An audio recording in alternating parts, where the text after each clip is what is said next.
People often ask, what do we mean by safety culture? Culture, general definition, it's the way we do things around here. A more formal definition, but a very important one, is culture is our collected values, beliefs, attitude and behaviour.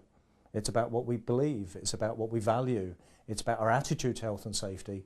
Ultimately, it's about the way we behave, the way we look after ourselves and each other. There are 3 stages in the development of a health and safety culture.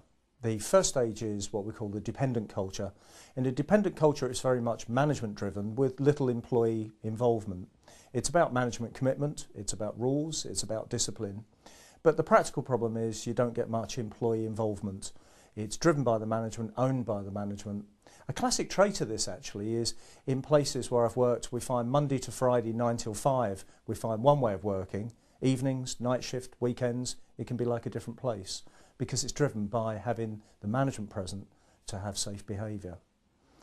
As we improve the culture, we move away from just management commitment to management commitment and personal commitment, more employee involvement.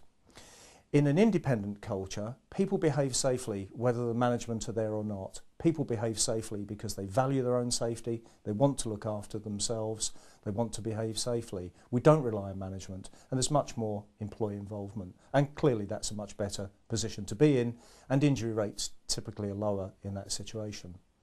The big prize though is the interdependent culture. In an interdependent culture, we don't just look after ourselves, we look after each other. So we've moved through management commitment, through personal commitment to team commitment. It's about team commitment, it's about involvement. At the end of the day, we're all human. We all get tired, we'll get stressed, potentially we can all make mistakes. In an interdependent culture, we look after each other, not just ourselves. And that's the big prize when injury rates are at their lowest. Scientists are fascinated by the meerkat culture, the unconditional cooperation of meerkats, how they work together in an interdependent culture to their mutual benefit. This is something we should aspire to in the workplace, an interdependent culture where we all look after each other.